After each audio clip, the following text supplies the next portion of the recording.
Genevieve Sterling thought she had won. She believed that inviting her son's heartbroken ex-girlfriend to his wedding was the ultimate power move, the final nail in the coffin of a romance she had spent 5 years trying to bury. She wanted Kaylin to watch. She wanted her to suffer. But when the heavy oak doors of the cathedral swung open, Kaylin didn't walk in crying. She didn't walk in alone. She walked in holding the hands of 2 toddlers, twins who had the groom's eyes, the groom's chin, and the groom's heir-apparent smile. In a single heartbeat, the wedding of the decade turned into a battlefield. This is the story of how a cruel mother played with fire, and how 2 secrets she tried to kill came back to burn her legacy to the ground. The invitation was heavy, printed on cream cardstock so thick it felt like a weapon in the hand. It was embossed with gold leaf, smelling faintly of lavender and old money. To the average person, it was just a piece of paper inviting them to the union of Harrison Sterling and Annabelle Prescott at the St. Jude Cathedral in Boston. But to Genevieve Sterling, Harrison's mother, it was a declaration of war. Genevieve sat in her study, a room clad in dark mahogany and velvet, overlooking the manicured gardens of her estate in Beacon Hill. She held one specific envelope in her hand. The calligraphy on the front was sharp and aggressive. Ms. Kaylin Rossi. Genevieve smiled, but the expression didn't reach her eyes. Her eyes were like glacial ice, beautiful, blue, and utterly void of warmth. She took a sip of her Pinot Grigio, savoring the bitterness. "You're actually sending it." The voice came from the doorway. It was Harrison. At 28, Harrison Sterling was the picture of American royalty. Tall, broad-shouldered, with sandy blonde hair and a jawline that could cut glass. He looked like a Kennedy, but he carried himself like a prisoner. He was leaning against the doorframe, his posture slumped, looking at the stack of envelopes on his mother's desk with a mixture of dread and nausea. "Of course I am, darling," Genevieve said, her voice smooth as silk. She licked the seal of the envelope with a slow, deliberate motion. "It's only polite. Kaylin was a significant part of your adolescence. It would be rude to exclude her just because things didn't work out." "She hates us, Mother," Harrison said, his voice cracking slightly. "After what you did. After how we left it. She moved to Chicago. She fell off the map. Why would you want her there? It's sadistic." Genevieve stood up, smoothing the skirt of her Chanel suit. She walked over to her son, reaching up to adjust his collar. Her touch was possessive, not affectionate. "Sadistic? No, Harrison. It's closure. I want her to see you happy. I want her to see that you have moved on to a woman of your own station. Annabelle is a Prescott. She brings oil money and senators to this table. Kaylin was a barista with an art degree. She needs to see this wedding to understand her place in the world. It's a lesson." Harrison pulled away from her touch, walking toward the window. "I haven't spoken to her in 3 years. Not since the day you told her I was cheating on her." "Because it was necessary," Genevieve snapped, her facade cracking for a microsecond. "You were going to throw away your inheritance for her. I saved you, Harrison. I saved this family. And now you are going to marry Annabelle, merge our assets, and secure the Sterling legacy. Kaylin Rossi is a ghost. Let the ghost come and see that the living have moved on." Harrison didn't fight back. He never did. He had learned from a young age that fighting Genevieve Sterling was like fighting a riptide. The more you struggled, the faster you drowned. He just stared out the window at the grey Boston sky. He missed Kaylin every single day. He missed her laugh, the smell of her vanilla shampoo, the way she used to look at him like he was just Harrison, not Harrison Sterling. but he was a coward. He knew it. His mother held the purse strings to the trust fund that supported his lifestyle, his venture capital firm, and the very roof over his head. "Send it," Harrison whispered, defeated. "She won't come anyway." Genevieve dropped the envelope into the outgoing mail tray with a satisfying thud. "Oh, she'll come," Genevieve murmured to herself as Harrison left the room. "Curiosity always kills the cat. And I want to be there to watch the light go out of her eyes one last time." 3 weeks later, in a cramped, sun-drenched apartment in Chicago, the envelope arrived. Kaylin Rossi was on her knees, scrubbing grape juice out of a beige rug. Her hair was thrown up in a messy bun, strands escaping to stick to her sweaty forehead. The apartment was chaotic. Toys scattered everywhere, the television blaring a cartoon about singing vegetables. "Leo, Mia, careful with the juice," she called out, though her voice lacked real anger.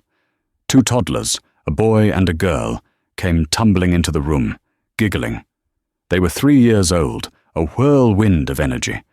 Leo had messy sandy blonde hair and a stubborn chin. Mia had piercing blue eyes that looked startlingly intelligent for a toddler. The mail slot clattered. Kaylin sighed, wiped her hands on her jeans, and walked to the door. She picked up the stack of bills and flyers, sifting through them until she froze. The heavy cream envelope, the gold leaf, the sterling crest. Her breath hitched in her throat. She felt the blood drain from her face. It had been 3 years. 3 years of silence. 3 years of rebuilding her life from the ashes Genevieve Sterling had left behind. She opened it with shaking fingers. "The pleasure of your company is requested at the marriage of Harrison James Sterling and Annabelle Marie Prescott." Kaylin laughed. It was a dry, hollow sound. "She invited me," she whispered to the empty hallway.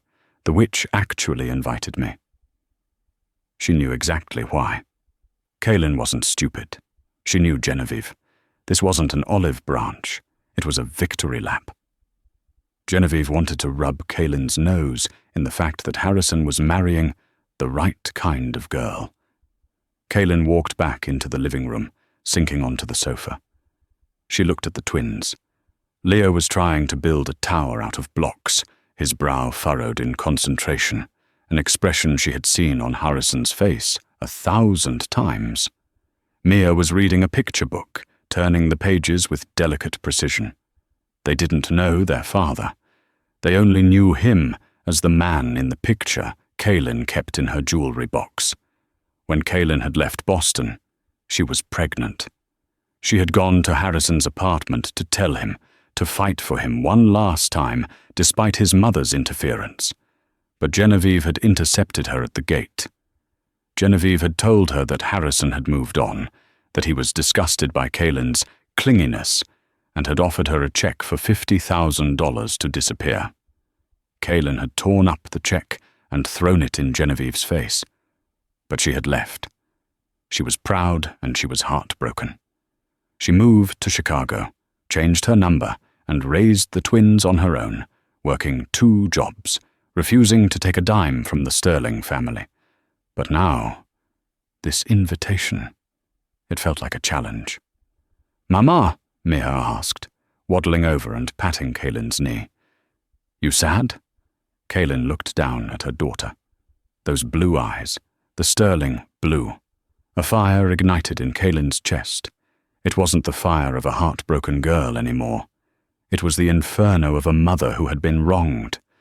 Genevieve thought Kaylin was still the weak, poor art student she could bully.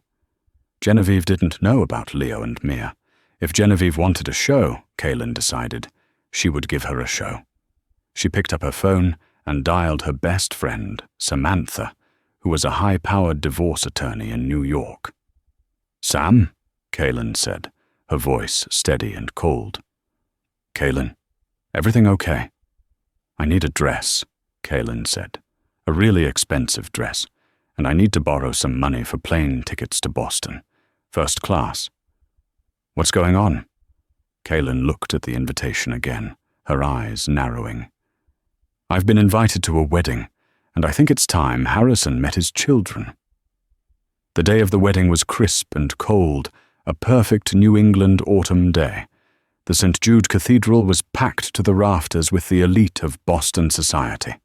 Senators, CEOs, socialites, and old money dynasties filled the pews, a sea of black tuxedos and designer gowns. The air smelled of expensive lilies and hypocrisy. At the front of the altar, Harrison stood waiting. He looked pale. His best man, a college friend named Bryce, leaned in.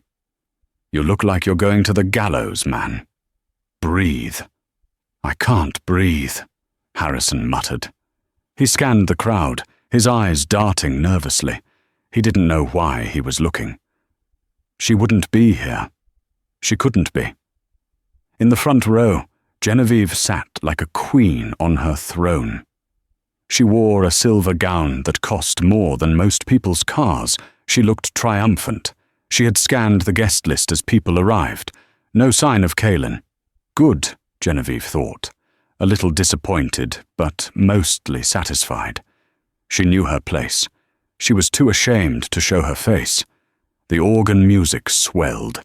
The heavy doors at the back of the church opened. The crowd turned, expecting to see Annabelle Prescott in her Vera Wang gown. But it wasn't Annabelle. The guests gasped. A murmur rippled through the church, starting as a low buzz and rising to a shocked clamor. Standing in the doorway, silhouetted against the bright afternoon light, was a woman in a dress of deep, blood-red silk. It was tasteful, elegant, but completely inappropriate for a wedding. It was a power color. The woman was stunning, her dark hair cascading in waves, her head held high. It was Kaylin, but the red dress wasn't what caused the gasp. Holding her left hand was a little boy in a miniature tuxedo. Holding her right hand was a little girl in a matching red velvet dress. Kaylin didn't stop. She began to walk down the aisle. The organist, confused, faltered and stopped playing. The silence that descended on the cathedral was deafening. The only sound was the clicking of Kaylin's heels on the marble floor and the soft patter of the children's feet. Genevieve froze. Her champagne flute remained halfway to her mouth in her mind, though her hands were empty and gripping the pew in reality. She squinted. Who are those children? As Kaylin got closer, the answer became undeniable. The boy, Leo, looked around the cathedral with wide eyes, and as he turned his head, the light hit his profile. It was Harrison. It was Harrison at 3 years old. The resemblance was not just a similarity, it was a photocopy. Harrison, standing at the altar, felt his knees buckle. He grabbed the altar rail to keep from falling. He stared at the woman he had never stopped loving, and then at the 2 children she was leading toward him. "Oh my God," Bryce whispered next to him. "Harrison, are those—" Kaylin stopped 5 rows back from the front, right in the center of the aisle. She didn't look at the guests. She looked straight at Genevieve. Genevieve stood up, her face twisting into a mask of fury. She stepped out of the pew, blocking the aisle. "What is the meaning of this?" Genevieve hissed, her voice low but carrying in the acoustic silence of the church. "How dare you show up here, and with hired props?" Kaylin smiled. It was a terrifying smile. "Hello, Genevieve. Thank you for the invitation. You wanted me to see Harrison's future, didn't you? I thought it was only fair that he sees his past." She looked up at Harrison. Their eyes locked. "Harrison," Kaylin said, her voice clear and steady. "Meet Leo and Mia, your son and daughter." The silence shattered. "Liar!" Genevieve screamed, losing her composure entirely. "Get her out of here. Security." "They aren't props, Genevieve," Kaylin said, her voice rising over the older woman's screeching. "And I have the DNA tests in my purse to prove it. You told me 3 years ago that the Sterlings don't leave loose ends. Well, these are 2 very loose ends." Harrison vaulted over the altar rail. He didn't walk. He ran. He ignored his mother, ignored the gasps of the senators and the socialites. He ran down the aisle and stopped 3 feet from Kaylin and the twins. He dropped to his knees. He looked at Leo. Leo looked back, confused, and hid behind Kaylin's leg. "Hi," Harrison whispered, tears streaming down his face. "Hi there." "Who is that man?" Mia asked loudly, pointing a chubby finger at Harrison. "That's your daddy," Kaylin said softly, her eyes filling with tears she refused to shed. "The one I told you about." "Harrison!" Genevieve marched over, grabbing his shoulder. "Get up! This is a trick! She's a gold digger trying to ruin your wedding day! Annabelle is waiting in the vestibule!" Harrison stood up slowly. The sadness in his eyes was gone, replaced by something Genevieve had never seen before. Pure, unadulterated rage. He shook his mother's hand off his shoulder. "Don't touch me." "Harrison," Genevieve warned, her voice dropping to a threatening octave. "Think about the trust. Think about the firm." "Did you know?" Harrison asked, his voice shaking. "Did you know she was pregnant when you sent her away?" Kaylin answered for her. "She knew, Harrison. I told her. I was standing at your gate, begging to see you. She told me you didn't want a bastard child complicating your merger with the Prescott family. She offered me $50,000 to get an abortion." A collective gasp went through the church. Even the priest looked horrified. Harrison turned to his mother. He looked like a stranger. "You tried to buy my children?" "I tried to protect you," Genevieve shrieked, realizing she was losing the crowd. "She is trash, Harrison. She would have dragged you down to mediocrity. Look at this stunt. Who brings bastards to a wedding?" "Don't call them that," Harrison roared. The sound echoed off the vaulted ceiling, making the stained glass vibrate. At that moment, the doors at the back of the church opened again. Annabelle Prescott, the bride, stood there. She had heard the shouting. She saw the twins. She saw the groom standing with his ex. Annabelle, to her credit, was a smart woman. She took one look at the undeniable resemblance between the groom and the toddler boy, looked at the fury on Harrison's face, and simply turned around. "I'm out," Annabelle said loud enough for the back rows to hear. She gathered her massive train and walked out of the church into the waiting limo. The wedding was effectively over. But the war had just begun. The heavy oak doors of St. Jude Cathedral slammed shut behind them, muffling the chaotic roar of the wedding guests. Outside, the Boston air was biting, the wind whipping Kaylin's red dress around her legs like a flag of rebellion. Harrison stood on the sidewalk, shivering in his tuxedo. He looked like a man who had just survived a plane crash, dazed, shaking, and stripped of everything he understood about his reality. Kaylin didn't look at him. She was kneeling on the concrete, buttoning Leo's coat. "You did good, baby. You were so brave." "I want juice," Leo grumbled, tugging at his bow tie. "We'll get juice," Kaylin promised. She stood up, hoisting Mia onto her hip. She turned to leave, walking toward a battered rental sedan parked illegally in a loading zone. "Kaylin." Harrison's voice was a croak. He stepped forward. "Wait." She stopped but didn't turn around. "I didn't come here to save you, Harrison. I came to burn her down. Mission accomplished. Go back to your mother. I'm sure she has a damage control team waiting." "I'm not going back," Harrison said. The realization hit him with the force of a physical blow. He looked back at the church. He could hear the faint sound of shouting from inside. If he went back in there, he was a dead man walking, a puppet forever. "I can't go back." Kaylin turned then. Her eyes were hard, assessing him. "Then where are you going? You have no coat, no car keys. I saw you leave them on the altar. And I'm betting Genevieve has already frozen your cards." Harrison patted his pockets. Empty. He felt a surge of panic, the unique panic of a man who has never had to worry about money, suddenly realizing he has none. I don't know, he admitted. Mia, resting on Kaylin's hip, pointed a small finger at Harrison. He looks sad, Mama. Kaylin's face softened, just a fraction. She sighed, a sound of deep exhaustion. Get in the car, Harrison, before the paparazzi show up.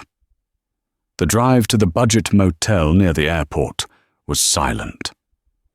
Harrison sat in the passenger seat, his knees pressed against the dashboard of the compact car. In the rearview mirror, he saw his own eyes staring back at him from Leo's face. The boy was playing with a plastic dinosaur, completely unaware that he was the heir to a billion-dollar empire. When they got to the motel room, a stark contrast to the 5-star honeymoon suite Harrison was supposed to be in tonight, Kaylin let the kids loose on the bed with a tablet.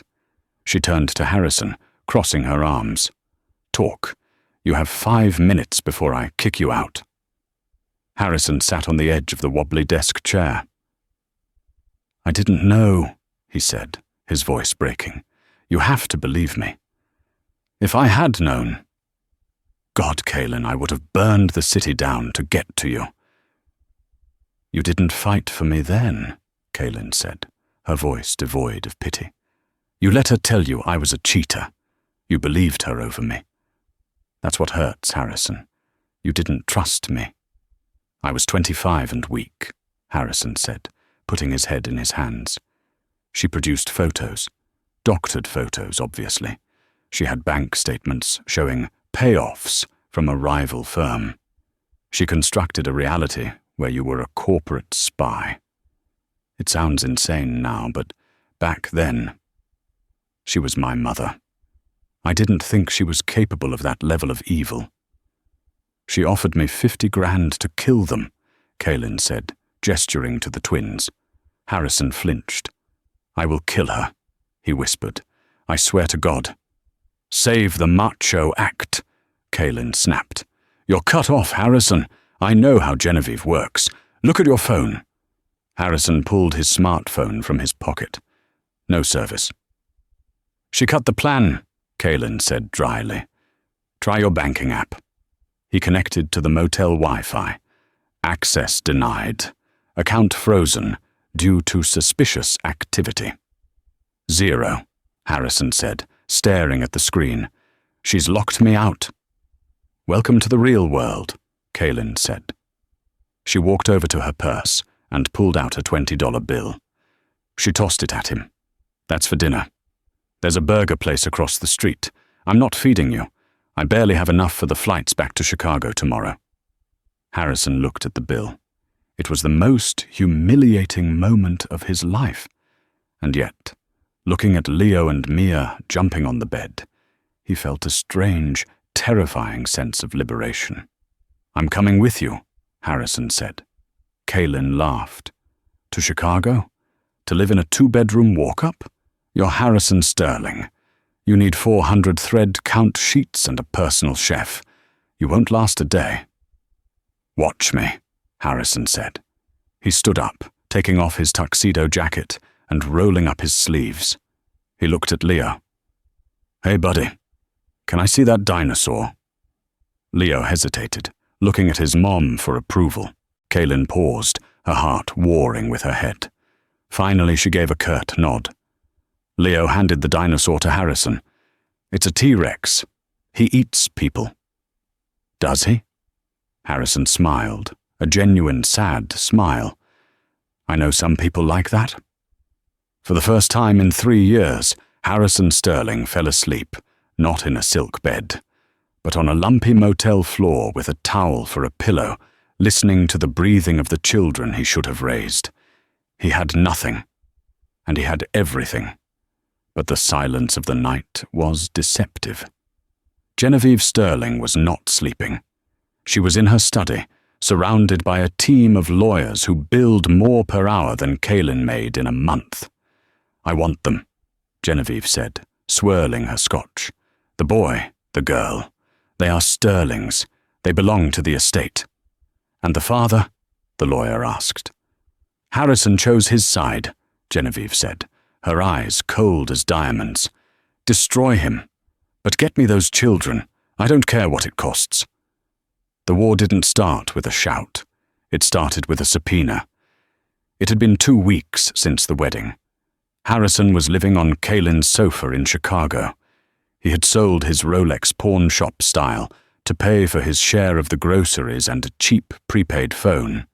He had found a job, not in venture capital, but waiting tables at an upscale steakhouse where the manager recognized his last name and hired him as a novelty. Harrison didn't care. He was learning to change diapers. He was learning that Mia hated peas and Leo was afraid of the dark. He was falling in love with his family, and he was slowly, painfully earning back Kaylin's trust. They weren't back together. She made him sleep on the couch, but the ice was thawing. Then came the knock on the door.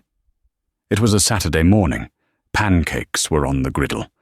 Harrison opened the door, expecting the mailman. Instead, he found a process server. A large man with a stone face. "Kaylin Rossi?" the man asked, looking past Harrison. "I'm here," Kaylin said, wiping flour from her hands, stepping up behind Harrison. "You've been served," the man said, shoving a thick packet of documents into her chest. He turned to Harrison and handed him a separate, thinner envelope. "And you, Mr. Sterling. Court date is Monday, 9:00 a.m. Cook County Family Court. Emergency hearing." Kaylin tore open the envelope. Her hands started to shake. "Emergency hearing? For what?" She scanned the legal jargon. Her face went pale. "She's filing for full custody," Kaylin whispered, "on the grounds of child endangerment." "What?" Harrison grabbed the papers. Genevieve's lawyers were creative. The affidavit claimed that Kaylin Rossi had kidnapped the Sterling heirs, hiding them in squalor in Chicago. It claimed she was mentally unstable, citing a brief stint Kaylin had in therapy after the breakup, which Genevieve had clearly dug up. But the worst part was the claim against Harrison. Harrison James Sterling is currently mentally unfit, having suffered a psychotic break at his own wedding, and is currently unemployed, homeless, and under the influence of a manipulative party. "She's saying I'm crazy," Harrison said, his voice rising. "She's saying I'm homeless." "Technically you are," Kaylin said, panic rising in her voice. "Harrison, look at the bottom. She's petitioning for grandparents' rights and temporary emergency guardianship.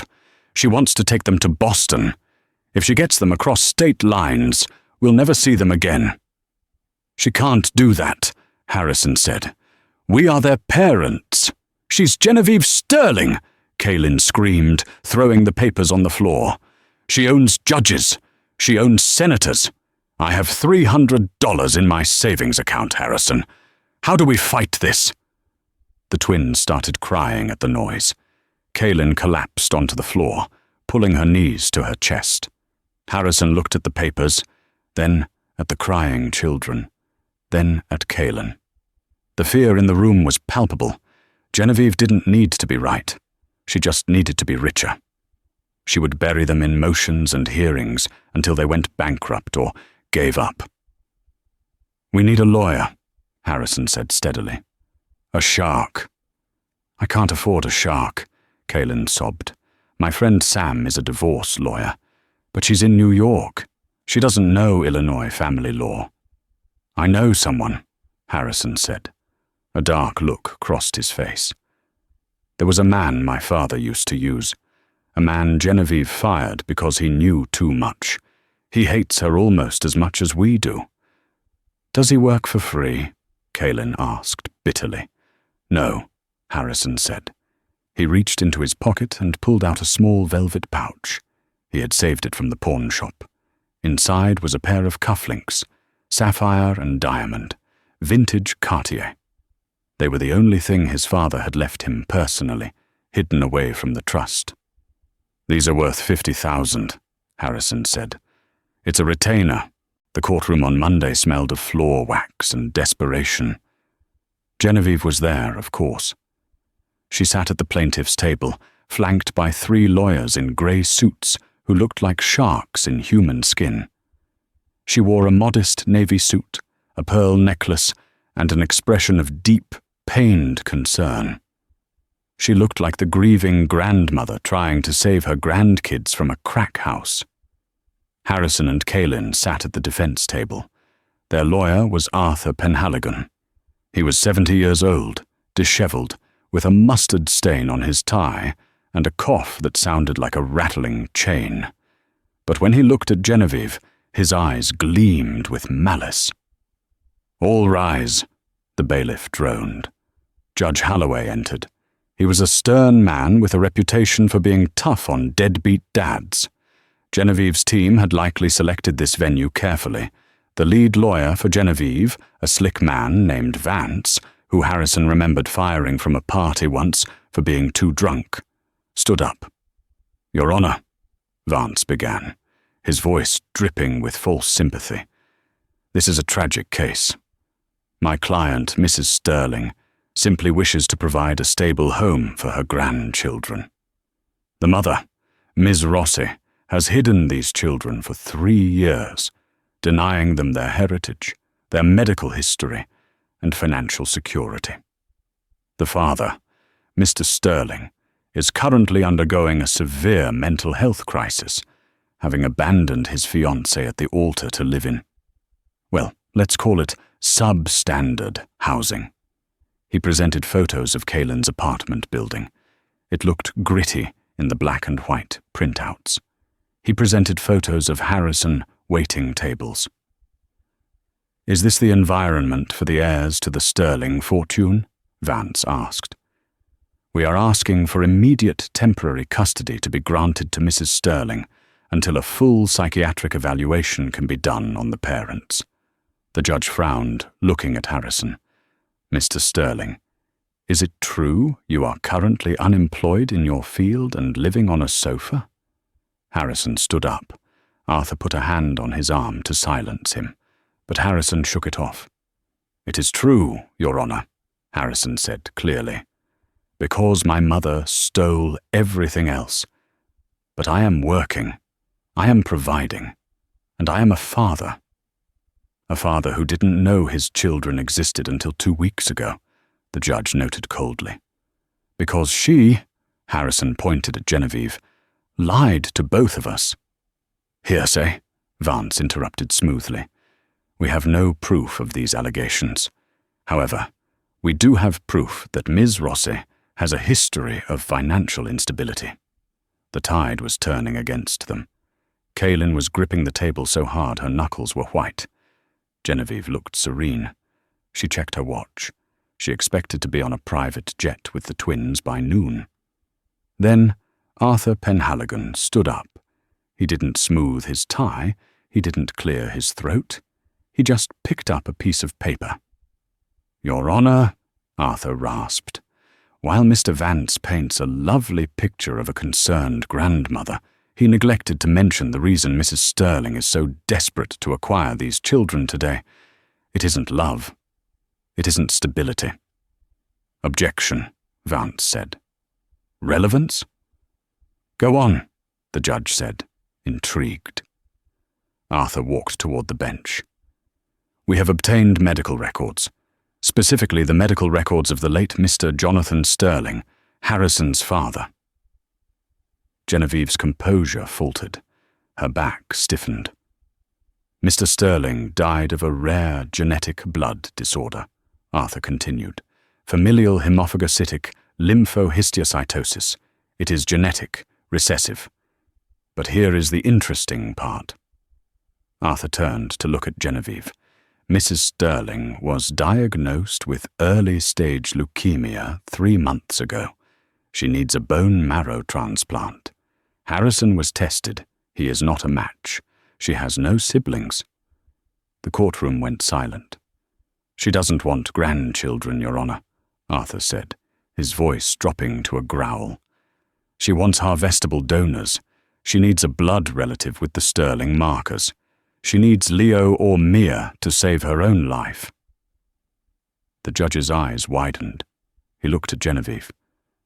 "Mrs. Sterling, is this true?" Genevieve stood up, her face flushing red.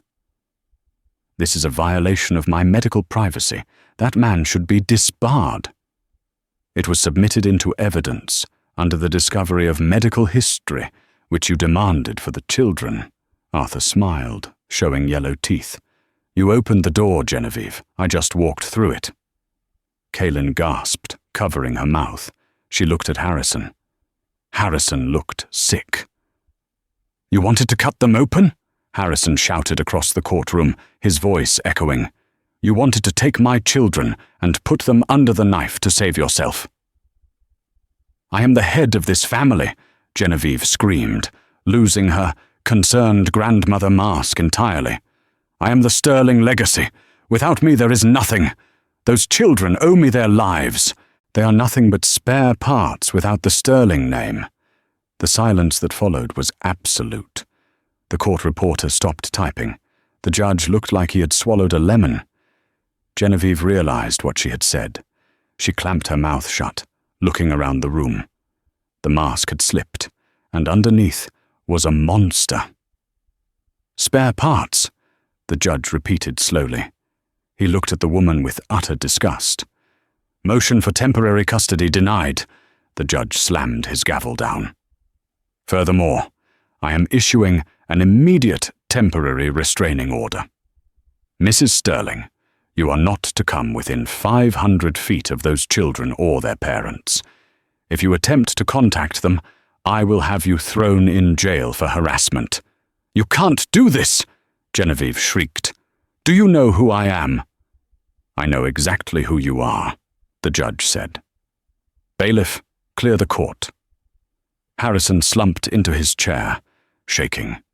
Kaylin grabbed his hand, squeezing it so hard it hurt. They had won, but the look in Genevieve's eyes as she was led out was not defeat. It was the cold, calculating look of a predator who had just been cornered. She wasn't done. She was dying, desperate, and humiliated, and that made her more dangerous than ever. As they walked out of the courthouse, Arthur lit a cigarette on the steps. "She'll try something else," the old lawyer said, coughing smoke. "She's dying. A dying beast strikes hardest. Watch your backs." Harrison put his arm around Kaylin. "Let her try." But the twist wasn't over. As they drove back to the apartment, Kaylin's phone buzzed. It was a text from an unknown number. It was a picture of Leo and Mia at their daycare, taken through the chain-link fence, taken today. The text read, "Custody is a legal term. Possession is 9/10 of the law." Harrison slammed on the brakes. "The daycare!" he screamed. Genevieve had a plan B. If the courts wouldn't give her the donors, she would take them. The engine of the battered rental sedan whined in protest as Harrison floored the accelerator. The speedometer needle trembled past 80, a dangerous speed for the congested side streets of Chicago. Beside him, Kaylin was white-knuckled, gripping her phone with such force that her fingertips were turning blue. "They're still on the line," Kaylin gasped, her voice shaking but deceptively controlled. "Dispatch says a squad car is 4 minutes out. Harrison, 4 minutes is too long."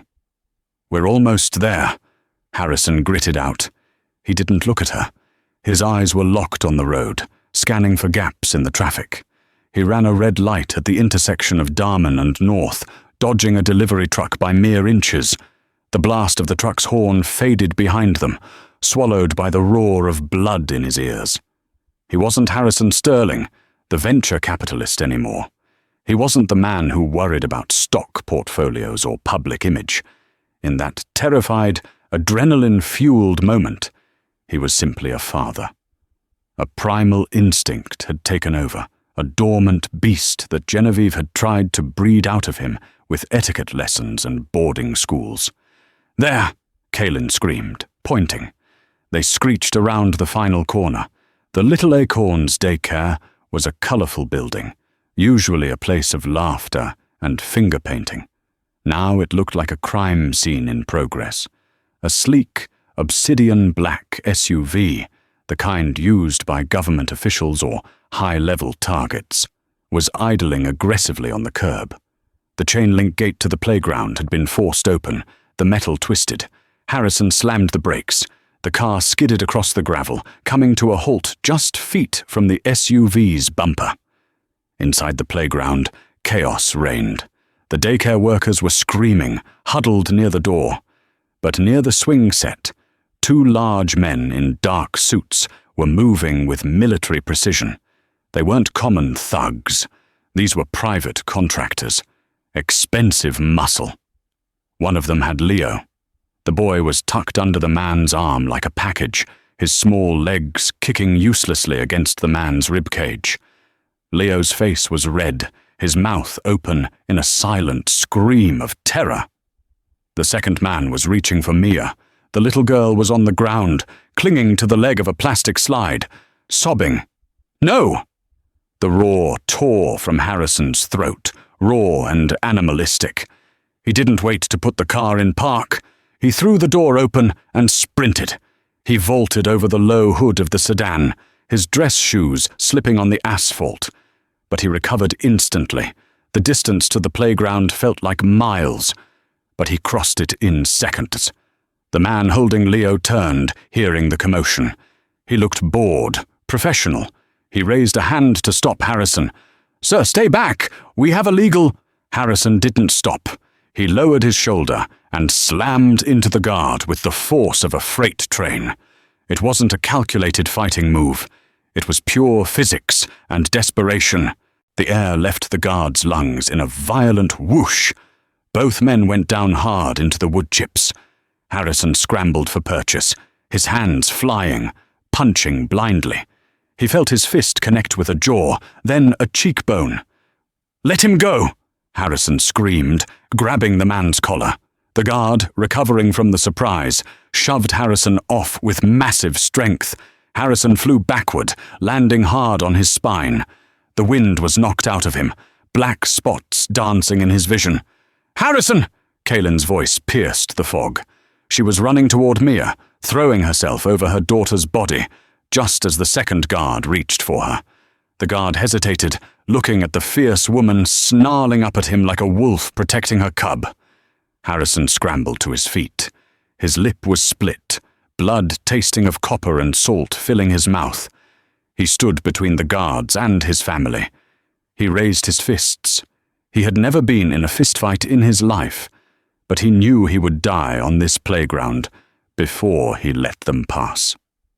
"You want them?" Harrison spat, blood dripping onto his white shirt. "You have to go through me, and I promise you, I will take your eyes out." The lead guard, the one holding Leo, hesitated.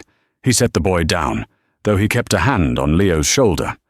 He looked at Harrison's face, the sheer, unhinged fury in his eyes. These men were paid to intimidate, not to kill billionaires in broad daylight. "Boss," the guard said, looking toward the black SUV. "This is getting messy." The back door of the SUV opened slowly. A cane emerged first, tipped with silver. Then a frail hand. Genevieve Sterling stepped out. The transformation was shocking. In the weeks since the wedding, the cancer had ravaged her. She was skeletal, her skin the color of parchment. She wore a heavy fur coat despite the mild weather, shivering as the wind hit her. But her eyes, those icy blue eyes, were untouched by the illness. They burned with a manic, feverish light. She hobbled onto the playground, ignoring the dirt on her expensive shoes. "Messy," Genevieve rasped, her voice thin but cutting. "Life is messy. Survival is messy. Put the boy in the car." "Mother," Harrison said. The word sounded like a curse. Genevieve looked at him. There was no love in her gaze, only a desperate, starving hunger. She looked past him to Leo. She didn't see a grandson. She saw a blood bag. She saw a donor match. She saw more time. "Harrison," she said, clutching her cane. "Don't be dramatic. The court was wrong. The judge is an idiot. They are sterlings. They belong to the estate. They belong to me." "They aren't things, Genevieve," Harrison shouted, stepping forward. "They are children, my children." "And you are my son," she shrieked, her composure cracking. "I gave you life. I built a world for you. And now, when I need a small sacrifice, a simple procedure, you deny me? You would let the matriarch of this family rot?" "A procedure?" Kaelin yelled from the ground, clutching Mia and pulling Leo toward her. "You want a bone marrow transplant from a 3-year-old. You want to harvest them like crops. It is their duty," Genevieve screamed, spit flying from her mouth. She looked deranged. "I am the only thing holding this family together. Without me, you are nothing. You are a waiter, a nobody." She turned to the guards, her face twisting into a mask of command. "Take them. Now. I will pay you triple. 5 times the fee." The guards looked at each other. They looked at the dying woman, then at the furious father, and finally at the flashing lights reflecting off the daycare windows. The sirens were deafening now. 3 squad cars screeched into the lot, blocking the exit. "We're done," the lead guard said. He released Leo completely. "We didn't sign up for kidnapping charges, lady." "Cowards!" Genevieve hissed. "I will ruin you." The guards ignored her, putting their hands up as police officers swarmed the playground, guns drawn. "Police! Get on the ground!" Harrison didn't get on the ground. He watched as the officers moved past him toward his mother. Genevieve didn't run. She couldn't. She stood alone in the center of the wood chips, the wind whipping her coat around her frail frame. As the officers grabbed her arms, forcing them behind her back, she didn't fight. She just stared at Harrison. Her eyes were wide, filled with a terrifying mixture of rage and fear, the fear of death, the fear of oblivion. "Harrison," she whispered, her voice carrying over the commotion. "Please, I don't want to die." For a moment, the world stopped. Harrison looked at the woman who had controlled his every breath for 28 years. He saw the monster who had lied, manipulated, and tried to steal his children. But he also saw a terrified, sick old woman facing the end of her life, alone. He felt a pang of pity. Not love, just pity. He walked closer, stopping just out of her reach. "You chose this," Harrison said softly. "You chose the money. You chose the pride. You chose the lie. You spent your whole life building a fortress to keep people out. And now, you're going to die inside it." "I did it for you," she wept, the tears finally falling. "I did it for the legacy." "The legacy is dead," Harrison said, his voice steady. He turned his back on her. He walked toward Kaelin and the twins. "And I'm finally free." As they handcuffed Genevieve Sterling and led her toward the squad car, she began to scream. It wasn't a scream of anger anymore. It was the wail of a child in the dark. Harrison didn't look back. He dropped to his knees in the dirt and pulled his family into a crushing embrace. 6 months later. The gallery in Wicker Park was warm, smelling of cheap wine and expensive perfume. The chatter of the crowd was a dull roar, punctuated by the clinking of glasses. Harrison stood near the back wall, adjusting the cuffs of his shirt. It wasn't a bespoke Italian suit anymore. It was off the rack from Macy's. He didn't care. He felt more comfortable in his own skin than he ever had in the silk prisons of his past. He watched Kaelin across the room. She was glowing. Her exhibition, titled Rebirth, was a critical success. The paintings were visceral, dark storms breaking into blinding light, a visual diary of their last 3 years. She was laughing with a potential buyer, her hand resting lightly on Harrison's arm as she pulled him into the conversation. "And this," Kaelin said, her eyes shining, is my muse, and my partner in everything." Harrison smiled, shaking the buyer's hand. He excused himself to check on the VIP section. In a corner of the gallery, blocked off by velvet ropes, Leo and Mia were sitting on a pile of bean bags, watching cartoons on a tablet with headphones on. Leo was wearing a superhero cape over his dress shirt. Mia was asleep, clutching a stuffed rabbit. Harrison watched them for a long moment, the tightness in his chest loosening. They were safe. They were happy.